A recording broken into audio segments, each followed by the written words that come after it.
Quand je repense à toutes les absurdités que j'ai apprises au lycée, il est étonnant que je puisse m'en souvenir, pensa Roy Robinson en se dirigeant vers l'ouest sur la route 17. Ses pensées divaguaient depuis le matin. Il esquissa un sourire amer, réalisant que ne pas posséder de diplôme d'études supérieures ne lui avait pas vraiment porté préjudice. Il pouvait toujours comprendre l'évidence.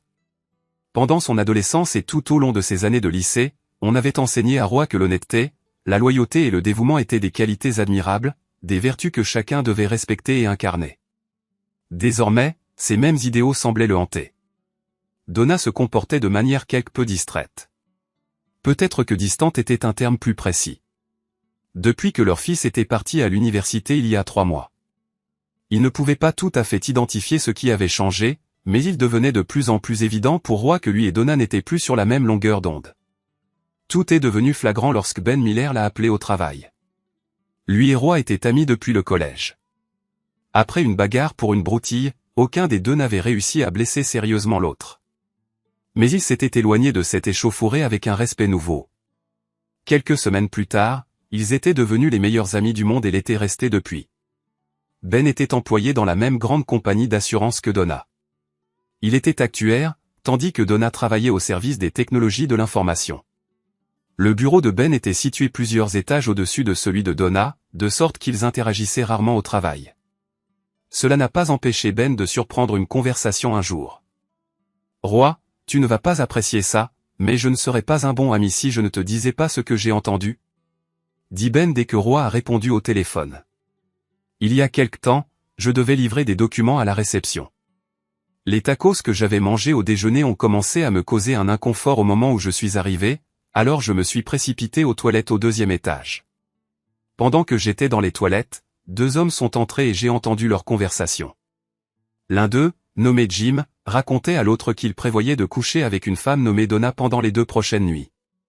Elle avait une sorte de séminaire à Corning, dans l'État de New York, et il l'avait convaincue de l'emmener avec elle et de partager la chambre et le lit. C'est tout ce que j'ai entendu.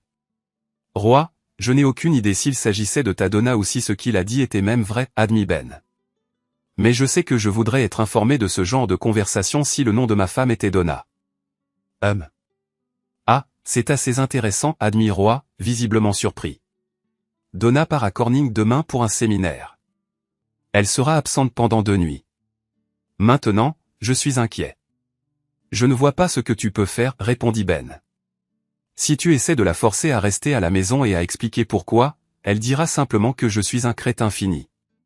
Ou peut-être que c'est 2 hommes que j'ai entendu parler d'une Donna différente. Je crois que je vais devoir prendre quelques jours de congé et lui rendre visite demain. Je dois savoir si elle me trompe, répondit Roy fermement. Pourquoi tu ne prendrais pas ma Camry, suggéra Ben. Elle ressemble à l'une des millions d'autres Toyota sur la route. Donna ne se doutera pas que tu la suis. Le lendemain, Roy se leva bien plus tôt que Donna. Il se rendit chez Ben et échangea les voitures avec lui. Ben ne put s'empêcher de commenter la Mustang reconstruite de Roy, qui avait un moteur Chevrolet et l'avant d'une Dodge. « Mais qu'est-ce qui ne va pas chez toi ?» demanda Ben en fixant la voiture de Roy. « Qui diable fait ça à une voiture ? Dieu les a créés pour te transporter du point A au point B, pas pour se pavaner comme une pom-pom girl des Dallas Cowboys. Elle est magnifique, n'est-ce pas ?» rayonnait Roy de fierté. Tu avais raison d'échanger les voitures. Ta Camry de merde ne se fait pas remarquer comme ma Martha. Tu as donné un nom à ta foutue voiture, demanda Ben, stupéfait. Quel âge as-tu, bon sang ? Tu es toujours aussi dingue, même après toutes ces années. Je me sens redevenir jeune quand je conduis Martha, insista Roy. Oui, je me souviens de toutes les filles que tu avais au lycée quand tu étais juste un petit gars, répondit Ben avec sarcasme. As-tu déjà eu un rendez-vous galant ? Si tu prenais toutes les filles que j'ai connues quand j'étais célibataire et que tu les réunissais en une seule nuit, Roy éclata de rire. Tu aurais quand même une vie amoureuse meilleure que la mienne. Fais juste attention à ma voiture. Je ne veux pas qu'elle soit rayée. Pas de problème. Je vais conduire ma bimère au travail. Peut-être devrions-nous garer cette satanée Camaro dans le garage pour ne pas avoir à gérer le malaise, proposa Ben. Roy rentra chez lui et se gara à une courte distance de sa maison. Il s'assit et regarda Donna partir. Peu après 10 heures, sa voiture descendit la rue, et Roy la suivit à environ 1 kilomètre derrière. Roy se sentait vraiment misérable de la filer. Il avait toujours fait confiance à Donna, et l'espionner lui semblait malhonnête. Mais il sentait qu'il n'avait pas le choix. Environ 5 minutes après le début du trajet, Donna l'appela sur son téléphone portable. « Tu es parti tôt ce matin sans même dire au revoir, murmura-t-elle. Tu sais que je serai à Corning pendant 2 nuits. Tu aurais au moins pu m'embrasser pour me dire au revoir. » C'eût été à la fois le minimum et le maximum que je pouvais attendre de toi, rétorqua Roy. Ces derniers mois, tu m'as à peine adressé la parole. Un sifflement rapide, c'est tout ce que je semble obtenir de toi, désormais. Pourquoi tu boudes comme un gamin, demanda Donna. Tu ne penses qu'au sexe. Tu ne te soucies jamais de ce que je ressens. Les femmes aiment être courtisées. Qu'on leur offre du vin, par exemple. Ton sexe, merci bonsoir, ça ne marche pas. J'ai besoin d'être d'humeur. Bien reçu, répondit Roy avec sarcasme. Fais-moi signe quand tu seras d'humeur. Si mon humeur coïncide avec la tienne, on fera l'amour comme des lapins. Pas avec cette attitude, rétorqua Donna sèchement. Il va se passer un long moment avant que tu obtiennes quoi que ce soit que je ne te doive pas. Roy raccrocha. Pourquoi rester là à écouter ces inepties? Si elle le trompait, pourquoi se soucier de ce qu'elle disait? Il réalisa qu'il était déjà convaincu que Donna le menait en bateau. Ses sentiments pour elle avaient radicalement changé en moins de 24 heures. Si une femme refuse le sexe et traite son mari comme un moins que rien, pourquoi diable se soucierait-il d'elle? Leur fils était à la fac et tout allait bien pour lui. Si Donna refusait l'affection et la communication, quel était l'intérêt de rester marié? Le téléphone de Roy sonna à nouveau. Il regarda l'écran et vit que c'était Donna, alors il ignora l'appel. Elle n'allait rien dire qu'il ait envie d'entendre, alors pourquoi se donner la peine de répondre? Dès que la sonnerie s'arrêta, il remarqua que Donna n'était plus sur la route. Elle aurait dû l'amener à la route 17. Elle avait tourné dans une rue secondaire et s'était engagée dans une allée pavée. Dès qu'elle s'arrêta, un idiot sortit en courant de la maison. Il jeta un sac de sport sur la banquette arrière et monta dans la voiture. Puis il se pencha et embrassa Donna. Apparemment, maintenant elle était d'humeur. Ça va être 2 jours incroyables, s'enthousiasma Jim Gamble, se détachant des lèvres de Donna et lui pinçant légèrement le sein droit. J'ai hâte de te voir nu et sur le dos. Tu es certainement enthousiaste, répondit Donna avec un sourire, retirant doucement la main de Jim de sa poitrine. Mais on est trop près de la maison pour être affectueux ou romantique. Attends qu'on soit plus loin. Bien sûr que je vais attendre, mais ce ne sera pas facile. Tes seins parlent d'eux-mêmes, dit Jim avec un sourire. C'est intéressant, répondit Donna avec un léger rire. Puis-je te demander ce que mes filles te disent exactement? Ils me disent qu'ils se sentent négligés et qu'ils veulent être caressés et tenus dans mes mains toute la nuit, répondit Jim. Tu as vraiment de beaux seins. Je parierais que l'effet est encore meilleur quand ils ne sont pas cachés. La flatterie vous mènera n'importe où. Sauf quand je conduis, avertit Donna, retirant une fois de plus la main de Jim de sa poitrine. Tu devras attendre ce soir. Roy conduisit quelques maisons plus loin et s'engagea dans une autre allée pour observer ce qui se passait. Après un autre baiser, légèrement plus intense, Donna recula sur la rue et reprit la direction de l'intersection principale. Quand elle tourna à gauche, il devint clair qu'elle se dirigeait bien vers Corning. Apparemment, l'idiot allait l'accompagner lors de ce voyage de 2 jours. Roy était abasourdi. À cet instant, il n'était pas particulièrement surpris par ses actions, mais plutôt rempli de regrets et de tristesse que tout en soit arrivé là. Il envisagea de faire demi-tour et de rentrer chez lui.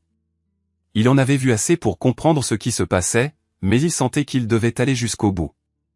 Donna pourrait toujours prétendre qu'elle ne faisait que déposer ce minable à un arrêt de bus ou à l'un des 100 autres endroits possibles.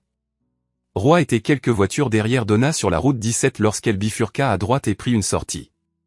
Il eut le temps de prendre la même. Elle s'arrêta dans une station-service et sortit pour faire le plein. Roy se gara de l'autre côté de la rue, sur le parking d'un bar miteux, et continua d'observer. Donna venait d'insérer le pistolet à essence quand son amant sortit de la supérette avec un sac en plastique qui, Roy le devinait, contenait des boissons et des encas. Alors qu'il s'approchait de la voiture de Donna, 2 hommes sortirent soudainement en courant de derrière le bâtiment de la station-service. L'un se précipita vers Donna tandis que l'autre se rapprochait de son petit ami. Donna fut prise au dépourvu lorsqu'un inconnu se précipita soudainement vers elle. Dans sa main gauche, il tenait un grand couteau, partiellement dissimulé aux caméras de sécurité par les plis de sa veste. Je conduis maintenant, espèce de créature. Monte à l'arrière et ferme-la, fut tout ce qu'il dit. Alors qu'il forçait la femme visiblement secouée à monter sur la banquette arrière, Roy vit Donna tressaillir soudainement et fondre en larmes. Au même moment, son compagnon romantique secoua la tête en réponse à quelque chose que l'autre homme dit et tenta de le repousser.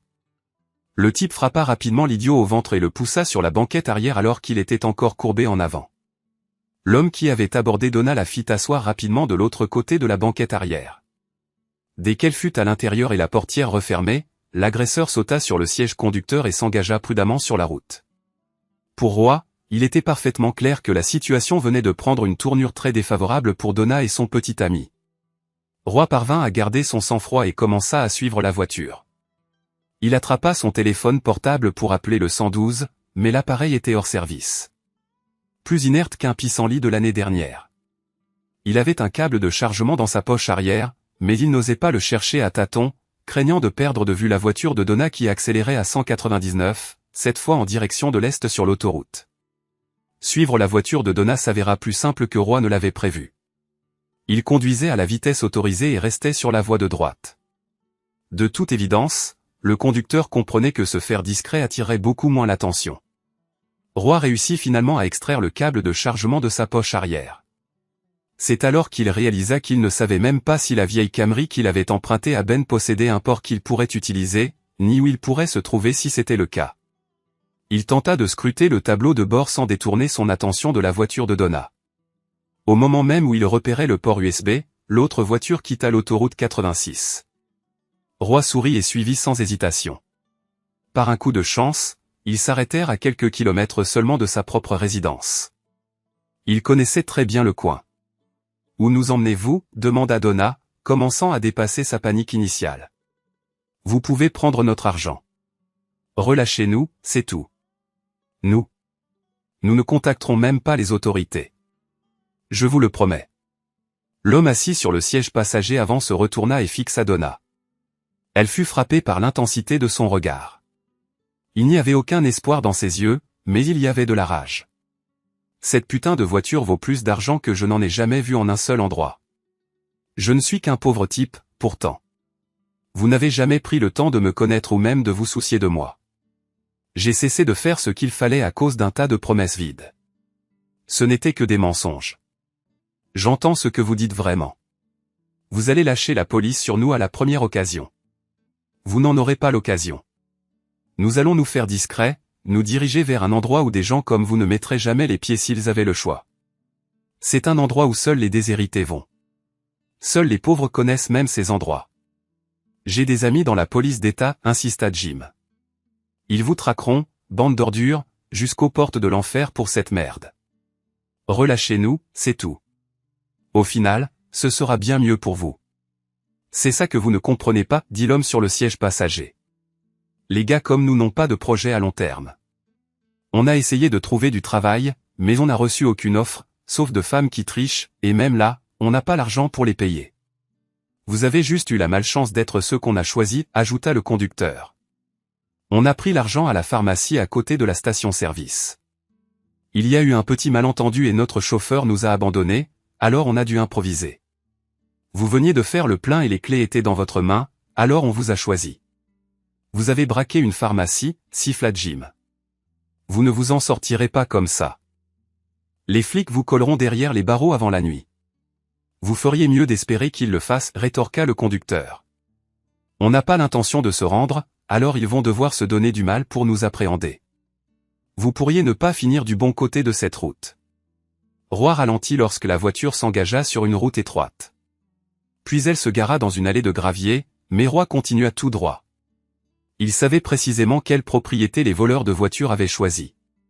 Elle avait autrefois appartenu à la famille Turner, mais il y a des années, elle avait été achetée par des gens de New York.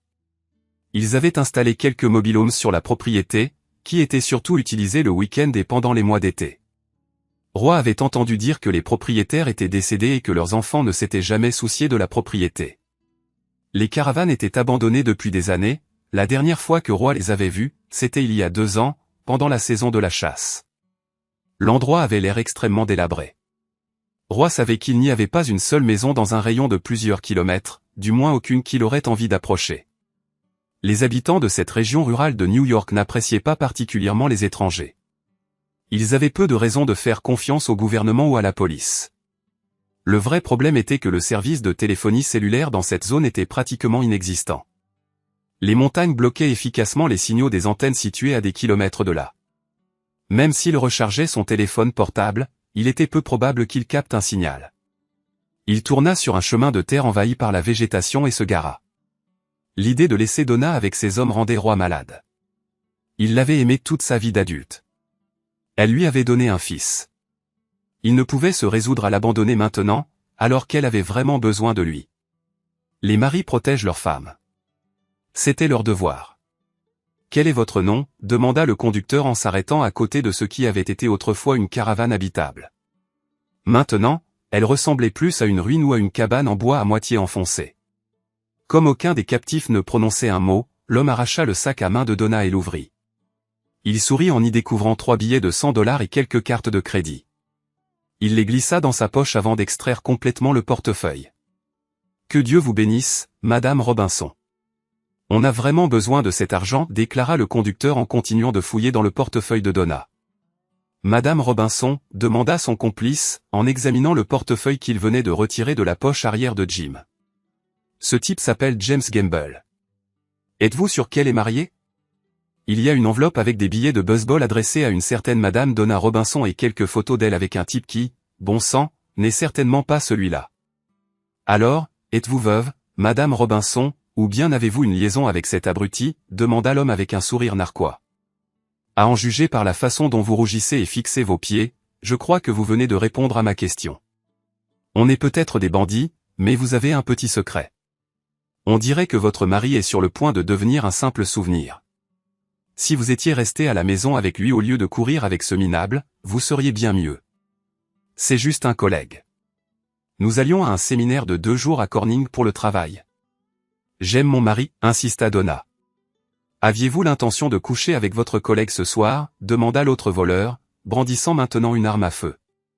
Regardez comme elle rougit, remarqua le conducteur. Il prévoyait de se frotter le ventre ce soir. Imaginez ça. Des gens comme eux qui se prennent pour meilleurs que nous. Mais il n'y a rien de pire qu'un menteur et un tricheur. J'espère que vous avez gardé ce petit secret de vos enfants, Madame Robinson. Vous ne voudriez pas qu'ils sachent que leur mère est une adultère. Je ne suis pas une adultère, et mon fils sait que je ne tromperai jamais mon mari. Je ne l'ai jamais fait, déclara Donna. Alors c'était votre voyage inaugural, hein ? Demanda l'homme que Donna supposait maintenant être le conducteur. Quelle poisse. Peut-être que Nick et moi pouvons vous aider à vous rattraper. Nous sommes plus jeunes et plus beaux que James. Si vous avez envie d'un peu d'action avec un inconnu, nous allons nous assurer que vous en ayez pleinement l'expérience. Écoutez, les gars, commença Jim diplomatiquement, on ne veut pas d'ennui, mais cet endroit pue l'urine de chat. Pourquoi on n'irait pas en ville, manger un morceau et discuter de tout ça ? Je suis sûr qu'on peut trouver une sorte d'entente mutuelle qui vous serait favorable. Ça n'arrivera pas, idiot. Ça sent mauvais ici parce qu'on cuisine parfois un peu de trucs illégaux. C'est pour ça qu'on a dû emprunter du matos à la pharmacie. La dernière chose dont on a besoin, c'est ton cul pathétique dans nos pattes, rétorqua le conducteur. Pourquoi tu ne l'emmènes pas faire un tour, Nick ? Non, vous ne pouvez pas faire ça, protesta Jim, sa voix s'élevant avec panique. C'est un meurtre. Que penseraient vos parents et vos amis s'ils savaient que vous avez tué quelqu'un ? Tu plaisantes, répondit Nick. Dans ma petite ville natale, je n'ai jamais rien signifié. J'étais juste le fils de mon père. Il est mort quand j'avais 15 ans et personne n'en a rien eu à foutre. Allons-y. Jim jeta un bref coup d'œil à Donna, puis prit sa décision. Il se retourna soudainement et s'enfuit. Il contourna un érable juste au moment où il entendit le bruit d'un coup de feu derrière lui. La balle frappa l'arbre non loin de sa tête et quelques éclats se fichèrent dans son cou. La douleur cuisante ne fit que le pousser à courir plus vite alors qu'il dévalait le sentier forestier sinueux. Lorsque le tireur réalisa qu'il avait manqué sa cible, il se lança à la poursuite de Jim, s'attendant à avoir une vue dégagée une fois que Jim aurait atteint une portion dégagée du chemin. Il était plus jeune et en meilleure forme que Jim, il ne doutait donc pas qu'il se rapprocherait suffisamment pour l'abattre avant qu'il n'aille trop loin. Soudain, Nick heurta une branche. Il leva la main pour se frotter le front juste au moment où la branche le frappa en plein dans la mâchoire. Il tituba d'un pas ou deux et, n'en croyant pas ses yeux, fixa un buisson de laurier des montagnes sur sa gauche. Il aperçut à peine un morceau de bois avant qu'il ne le frappe à la tempe et que tout ne devienne noir. Roy passa un certain temps à se frayer un chemin à travers les bois en direction des caravanes délabrées. Il faillit trébucher sur une branche de chêne d'1 mètre de long. Réalisant que cela pourrait faire une arme décente, Roy la ramassa et l'emporta avec lui. Comme il s'y attendait, il trouva la voiture de Donna garée dans une petite clairière entre les arbres. Se faufilant prudemment, Roy fut en mesure d'entendre clairement la conversation. De son point d'observation, il entendit le type avec l'arme dire à Jim de commencer à marcher. Il était évident qu'il avait l'intention de tirer sur le petit ami de Donna. Roy vit Jim se précipiter soudainement vers les arbres. Jim courut devant la cachette de Roy juste après qu'un coup de feu ait frappé l'arbre à côté de sa tête. Roy reconnut le mérite de Jim. Pour un homme de son âge, il tenait vraiment le coup et restait sur ses positions. Roy était prêt à ce que l'homme armé contourne l'arbre sur lequel il venait de tirer. Ne voulant pas tuer l'homme, Roy n'a pas balancé la branche de chêne de toutes ses forces. À sa grande surprise, le tireur a encaissé un coup solide sur le front, mais a réussi à rester debout. Roy l'a rapidement frappé à la tête 2 fois de plus et l'homme s'est finalement effondré au sol. Roy s'est immédiatement replié dans les buissons, craignant que l'autre bandit ne vienne au secours de son partenaire. Il est resté complètement immobile pendant plus d'1 minute. Quand personne n'est apparu, Roy a conclu que le deuxième homme ne devait pas s'être rendu compte que son partenaire était en difficulté. Roy s'est faufilé prudemment à travers les buissons en direction de la voiture de Donna. Il lui a fallu plusieurs minutes pour se concentrer pleinement sur ses mouvements silencieux. Une fois près de son véhicule, il a prudemment jeté un coup d'œil à travers les fenêtres. Ce dont il a été témoin l'a stupéfié. Donna avait été attachée à un petit porche en ruine. Elle était face à la structure, ses poignets liés à une paire de poteaux en bois pourri. Son ravisseur était en train de lui couper ses vêtements avec un couteau pendant que Donna sanglotait impuissante. Roy a été choqué par la fureur qui a éclaté en lui. Cet adultère avait peut-être attiré des ennuis sur elle-même, mais il n'y avait aucune satisfaction à être témoin de sa souffrance. Roy a tenté d'élaborer un plan alors que l'homme tranchait le dernier morceau de vêtement, sa culotte en dentelle noire. Donna le suppliait de la relâcher au moment où il la frappait sur le derrière avec sa main ouverte. La gifle sonore a résonné à travers les bois. Il la frappa de nouveau. Maintenant, Donna était affalée sur le vieux porche, son visage pressé contre les planches pourries, ses cheveux se répandant sur ses épaules. Son ravisseur a déboulonné sa ceinture et a baissé son pantalon jusqu'aux chevilles juste au moment où l'homme tendait la main avec l'intention manifeste de la violer. Roy a déterminé qu'il n'aurait jamais une meilleure occasion d'approcher l'homme sans être remarqué, alors il a contourné la voiture de Donna aussi silencieusement que possible. Alors qu'il se rapprochait, il a serré fermement la branche de chêne dans sa main gauche. L'homme a giflé Donna sur le derrière à nouveau. « Tiens-toi tranquille, créature. Tu voulais un étranger, et je vais m'assurer que tu en es un. » Il était entièrement concentré sur ce qu'il était sur le point de faire à Donna lorsque la branche de chêne s'est abattue sur l'arrière de son crâne. Roy avait tiré sa leçon la première fois quand le premier agresseur n'était pas tombé immédiatement. Cette fois, il ne s'est pas retenu. L'homme a gémi et s'est effondré sur Donna, qui à ce moment-là était presque catatonique. Roy a tendu la main pour tirer le mordel juste au moment où le silence a été brisé par plusieurs sirènes de police retentissantes. Roy a remarqué l'allée couverte de gravier et a vu une vieille Mercedes la remonter beaucoup plus vite qu'il n'était raisonnable. Plusieurs gyrophares de police se rapprochaient de la voiture alors qu'elle disparaissait derrière la deuxième caravane. Roy a pris une décision en une fraction de seconde et s'est rapidement glissé dans l'épais sous-bois de la forêt. Personne ne l'avait vu, et il n'avait aucune envie de raconter cette histoire immonde à la police. Il ne voyait aucun avantage juridique ou émotionnel à se joindre au message. Dans cette optique, il s'est rapidement frayé un chemin à travers les bois et est retourné à la Camry. Roy a vérifié son téléphone portable et a constaté qu'il était toujours déchargé. Cela lui convenait parfaitement. Sur le chemin du retour chez Ben, il a respecté toutes les règles de circulation. « Ben, je ne veux pas trop parler de ma journée. Moins tu en sais, mieux c'est, dit Roy en remettant les clés de la Camry à son ami. Je ne te demande pas de mentir si les flics viennent frapper, mais j'apprécierais que tu ne donnes pas d'informations non plus. Autant que je sache, ils n'ont aucune raison de venir te chercher, toi ou ta voiture. » Ben étudia le visage de Roy pendant quelques secondes avant d'acquiescer. « Je parie que j'entendrai toute l'histoire au travail demain. Je garderai ma bouche fermée à moins que les flics ne viennent frapper et ne commencent à poser des questions. J'ai une famille, et je ne peux pas risquer de leur faire du mal en mentant à la police. Je ne te demanderai jamais de mentir, répondit Roy. Je te demande juste de ne rien révéler à personne d'autre. J'apprécie tout ce que tu as fait pour moi. C'est bon d'avoir au moins un ami loyal. C'est entendu. Mais je m'attends à un rapport complet autour de quelques bières fraîches une fois que tout cela sera retombé, dit Ben avec un sourire en coin. On dirait que ça a été une sacrée journée. Roy est rentré chez lui juste au moment où le soleil se couchait. Il a réchauffé des restes de lasagne que Donna lui avait préparés et les a arrosés de quelques bières. À 10 heures, il était déjà au lit, profondément endormi. Juste avant minuit, il fut brutalement réveillé par la sonnerie incessante de la sonnette. Roy se leva en rampant, se gratta l'entrejambe à plusieurs reprises et se dirigea en titubant vers la porte d'entrée. Les parents de Donna ont halté quand il a ouvert. « Qu'est-ce qui ne va pas chez toi, Roy ? Tu ne peux pas ouvrir la porte d'entrée en sous-vêtements, cria Clara, la mère de Donna. Ah, vraiment ?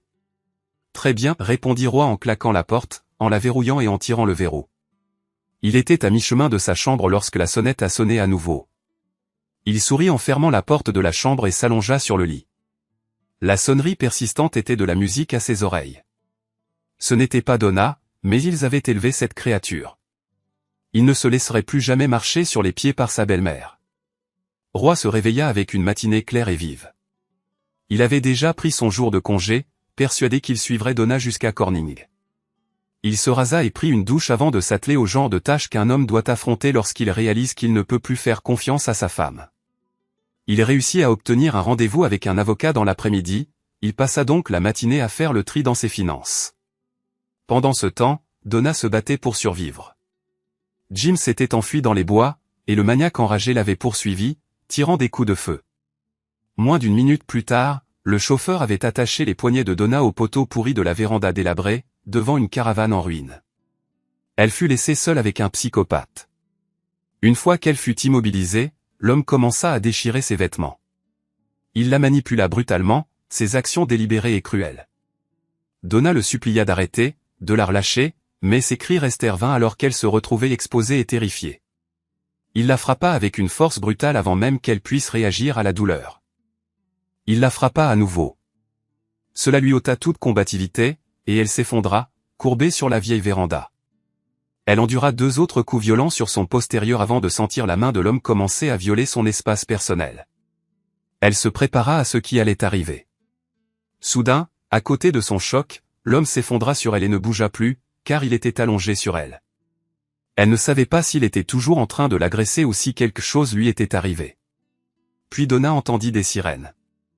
Incapable de voir quoi que ce soit, elle se fia à son ouïe.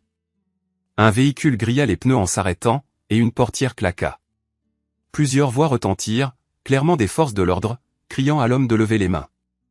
Il dut obéir car il n'y eut pas de coup de feu. L'homme immobile fut retiré d'elle, et quelqu'un lui détacha les poignets. Un policier lui tendit une couverture et une bouteille d'eau. Elle s'enveloppa dans la couverture et but avec reconnaissance. Puis vinrent les questions. Donna expliqua comment elle et son ami Jim avaient été enlevés à une station-service et emmenés à l'endroit où ils se trouvaient. Elle n'avait aucune explication à donner concernant la fracture du crâne de l'homme inconscient qui avait tenté de l'agresser. Pendant qu'elle était interrogée, le deuxième homme fut retrouvé allongé sur un sentier. Lui aussi avait été sévèrement battu. Une fois de plus, Donna ne put expliquer à la police comment cela s'était produit. Il poursuivait Jim, alors je suppose que Jim a trouvé un moyen de le frapper avant qu'il ne puisse se faire tirer dessus à nouveau, raisonna Donna. En y repensant, vous n'avez pas trouvé d'autre corps ou beaucoup de sang, n'est-ce pas? Une ambulance arriva, et l'homme qui avait ligoté Donna et tenté de l'agresser y fut embarqué. Dès que ce véhicule partit, un autre arriva pour transporter le deuxième agresseur inconscient à l'hôpital. Donna fut emmenée au quartier général de la police d'État pour un interrogatoire plus approfondi après avoir reçu des vêtements propres. Le poste était petit, elle pouvait donc clairement entendre Jim parler aux policiers, arrivé environ une demi-heure après elle. Donna aurait souhaité qu'on leur ait accordé un peu de temps ensemble pour aligner leurs histoires, mais elle et Jim furent tenus séparés pendant l'interrogatoire. Jim était un homme solitaire qui, à sa connaissance, n'avait enfreint aucune loi, il coopéra donc pleinement avec la police. Il expliqua comment il s'était retrouvé à voyager avec Donna et pourquoi. Cependant, il ne pouvait pas expliquer les blessures subies par les deux ravisseurs. Il dit qu'il avait simplement couru jusqu'à entendre le bruit de véhicules. Il se dirigea dans cette direction et réussit à héler un chauffeur qui appela la police. Donna essaya à plusieurs reprises de joindre Roy depuis le poste de police, mais son téléphone était éteint. En désespoir de cause, elle appela ses parents. Elle leur demanda de trouver Roy et de lui raconter ce qui s'était passé. Elle avait besoin de lui. Il était environ 1 heure du matin lorsque ses parents arrivèrent au poste. Il était douloureusement évident qu'aucun d'eux n'était particulièrement heureux. « Où est Roy ?» demanda Donna. « Vous n'avez pas pu le trouver ?»« Nous avons trouvé ce misérable salaud, » dit son père. Mais quand ta mère l'a réprimandé pour avoir ouvert la porte en sous-vêtements, il nous a claqué la porte au nez et l'a verrouillée. Nous avons sonné et frappé à la porte pendant encore une demi-heure, mais il n'a jamais rouvert. J'avais besoin de lui ici avec moi. Pourquoi maman lui a-t-elle crié dessus parce qu'il n'était pas correctement habillé pour ouvrir cette putain de porte? À quoi vous attendiez-vous? Qu'il saute du lit et se précipite au poste de police, grogna Donna. Pourquoi dois-tu toujours souligner ce qu'il fait de mal? Est-ce que ça te tuerait de lui montrer un peu de gentillesse? Après ce soir, ton père et moi ne serons plus du tout polis avec lui, rétorqua sa mère avec défi. Sa femme a besoin d'aide, et il répond à la porte en sous-vêtements, donc il ne veut pas mettre de vrais vêtements et nous parler. J'en ai fini avec ton mari. Qu'il aille au diable. Qu'est-ce que je suis censé faire maintenant, maman? Demanda Donna plus calmement qu'elle ne le ressentait. Il est le milieu de la nuit. Ma voiture est impliquée dans une enquête criminelle, et vous désapprouvez le pyjama de Roy. Alors, je suis coincé ici. Revenez à la maison avec nous et reposez-vous, suggéra son père. On s'occupera de tout ça demain matin. D'abord, je veux savoir comment vous vous êtes retrouvé dans ce pétrin.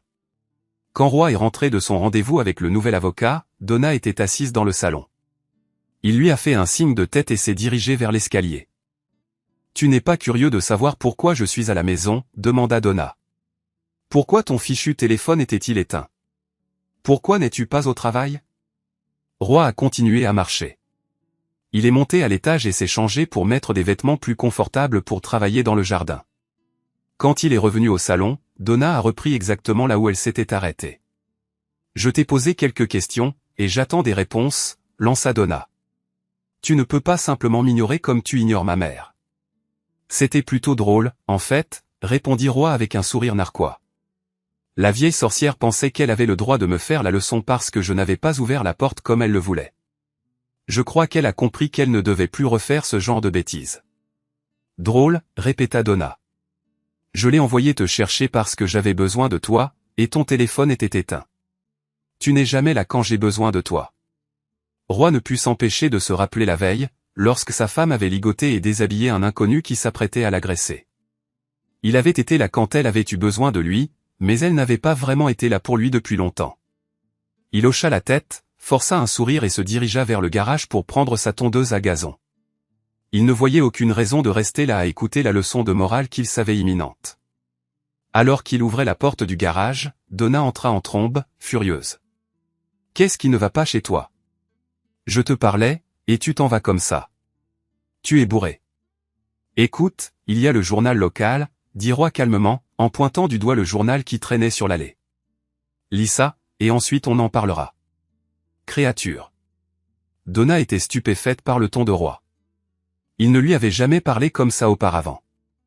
Il n'avait même jamais juré en sa présence. Se sentant profondément troublée, elle ramassa le journal. Le titre était déroutant.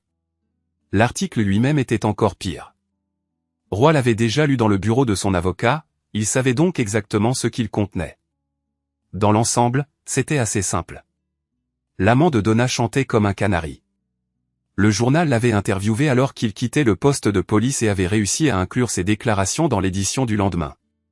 Il affirmait que lui et sa maîtresse mariée se rendaient à un séminaire de travail à Corning, une célébration de l'amour, lorsqu'ils avaient été kidnappés par des tueurs fous sous l'emprise de la drogue. Il raconta qu'il avait réussi à s'échapper après avoir été utilisé sans succès comme cible d'entraînement. Au moment où il s'était enfui et avait appelé à l'aide, la police d'État avait déjà localisé le véhicule disparu jusqu'à la cachette. Les criminels avaient été arrêtés et sa maîtresse avait été sauvée. Donna se sentit malade en lisant l'article que Jim avait remis au journal après l'avoir terminé. Après l'avoir relue, son nom n'était mentionné nulle part.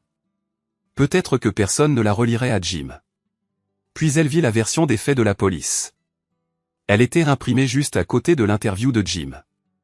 Toujours en première page, cet article mentionnait son nom, son âge, son adresse et sa situation matrimoniale. Nicholas Brennan, William Lansing et Bo Jackson avaient été arrêtés et inculpés de multiples crimes, dont enlèvement et séquestration. L'article n'expliquait pas pourquoi Jim était avec elle, mais une fois qu'une personne lisait les deux récits, toute cette situation sordide devenait claire comme de l'eau de roche. Le seul mystère qui subsistait était de savoir comment les deux kidnappeurs s'étaient retrouvés inconscients. La police soupçonnait qu'ils avaient été neutralisés par un bon samaritain, mais elle n'avait aucune explication quant à son absence à leur arrivée et aucune piste pour identifier qui il était. Donna était tellement absorbée par la lecture des articles qu'elle n'a pas remarqué que Roy avait sorti la tondeuse à gazon et avait commencé à tondre. Elle retourna en titubant dans la maison, s'assit à la table de la cuisine et attendit Roy. Pendant qu'elle attendait, elle remarqua deux valises près de la porte de derrière. Une heure plus tard, Roy revint du garage, se dirigea vers le réfrigérateur et prit une bière. Donna scruta ses yeux à la recherche d'un indice de ce qu'il pouvait penser, mais ne vit aucune émotion. « Je suis désolé », commença Donna. « Je me suis humilié et je t'ai mis dans une situation délicate. Je n'ai jamais voulu que ça arrive. Ça me fait mal de voir à quel point tu souffres. J'aimerais juste pouvoir faire quelque chose pour te faire sourire à nouveau. »« Comment t'es-tu exactement humilié ?» demanda Roy doucement. « Quel résultat attendais-tu ? Et en quoi était-ce différent de la réalité ? Ne sois pas modeste, Roy. Ça ne te va pas. J'ai fait une bêtise. J'ai failli être violé et tué. J'espérais passer 2 nuits dans les bras d'un autre homme, admit Donna. Ça aurait été la première fois que je te trompais. Si ça peut t'aider, Jim et moi n'avons jamais eu de relation sexuelle. Je n'ai jamais couché avec personne d'autre que toi. Je vois, répondit Roy. Alors, tu es tombée amoureuse d'un autre homme, tu n'as pas pu t'empêcher de coucher avec lui, et tu m'as jeté comme un vieux chiffon pour ça. C'est une gifle, si tu vois ce que je veux dire. Non, je n'ai jamais cessé de t'aimer, Roy. Je n'ai aucun sentiment pour Jim. Il cherchait juste à se gratter. Je n'ai jamais eu l'intention de te quitter, insista Donna avec méfiance, massant ses fesses encore sensibles et scrutant le visage de Roy, essayant de comprendre s'il savait d'une manière ou d'une autre qu'elle avait été fessée. Je sais que tu as fait 2 valises, mais tu n'as pas à partir. Si tu m'aimes encore, donne-moi une dernière chance. Ne me parle pas d'amour, grogna Roy. J'ai déjà entendu tous ces mots, mais ils ne veulent plus rien dire maintenant. Je ne reviens pas à des sentiments qui sont déjà morts. Si je ne t'avais jamais aimé, je n'aurais jamais pleuré. Mais maintenant, c'est fini. Tu as transformé mon cœur en pierre, ou plus exactement, en un rocher. En fait, c'est un roc, et c'est entièrement de ta faute. Tu sais quoi? C'est très bien comme ça parce que la pierre ne ressent pas la douleur. Un roc ne pleure jamais. Det er åbenbart et svært koncept for mig, at ting drejer rundt, kan jeg godt mærke.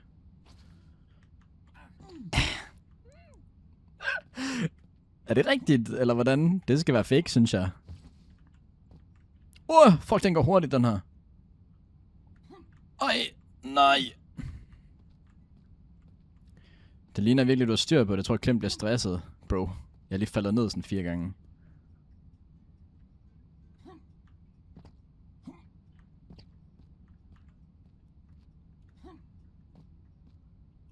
God timing. Ja, det er også lidt det, ikke? Ups. Det der, det skal altså være en bug, by the way.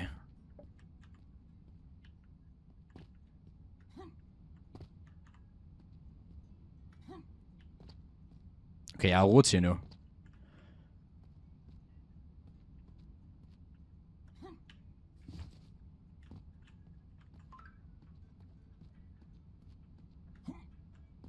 Ja.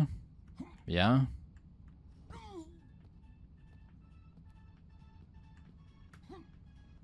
Hvad fuck?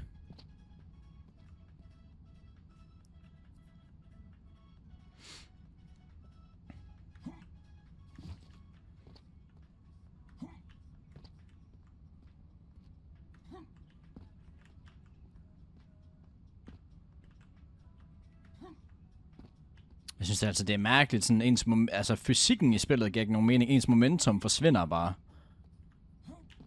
Nej, hvorfor? Den sidder og spammer den. Jeg trykkede ikke. Lidt den der nyt Siege-stemning. True kylde.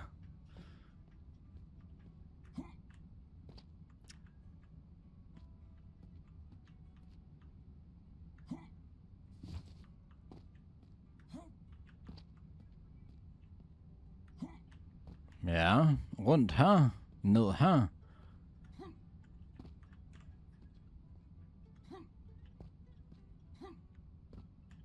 Min mad kommer lige til, når bold starter. Okay, hvad skal du have?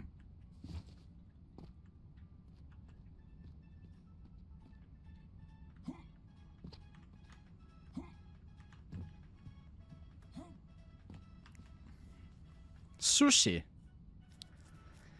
Kan mærke, der kommer til at være mange bugs i det der spil. Ja, det tror jeg også. Det er lige ved, vi skal have en counter for det.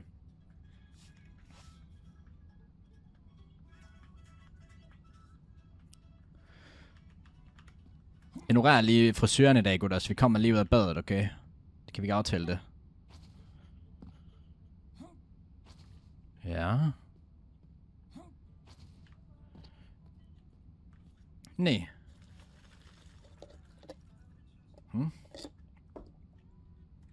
Okay. Hvad vej skal vi op her? I guess den der var... What? Er det en bug? Det er en bug, jo! Hvad mener den?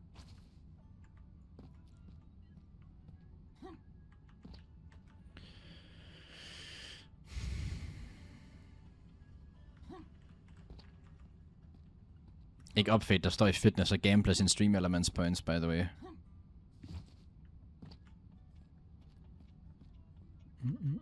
Er der stadig hockey?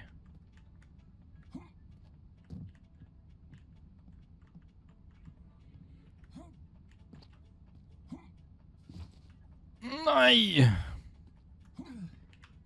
What the fuck?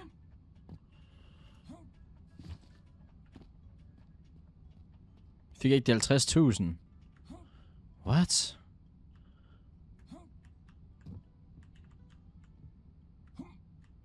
Ja.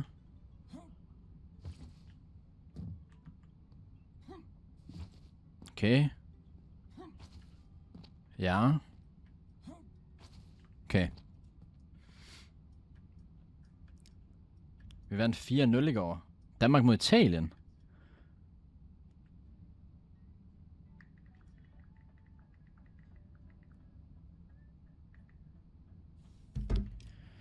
Italien kan sgu da ikke finde ud af hockey. Men så igen, de kan heller ikke finde ud af fodbold. Okay, nu logger jeg lige ind her. Men det er sådan lidt et underligt spil, fordi momentum fungerer altså ikke sådan som det skal. Prøv at se her, nu falder jeg ned igen. No man, what? Hvorfor kan jeg hoppe baglæns? Jeg skal ikke... Hvorfor hopper den side? Jeg trykkede ikke på A!